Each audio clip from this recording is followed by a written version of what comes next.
గురించి ఎవరో అరే ఏమనుకుంటే ఏమి ఈ చెవితోటి విన్నదాన్ని ఆ చెవిలోంచి వదిలే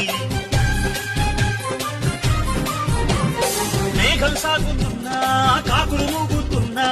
ఆకాశానికి మలినాలేవి అంటుకోవని చెప్పి పూల పంతి పట్టి నీటి మధ్యలో ఉంచిన తేలుతుందో ఈ పైకే సోదరా అరే నిన్నే ఎవరో దూరం పెట్టినా నెట్టినా తేలిగారా పూల బంతిలా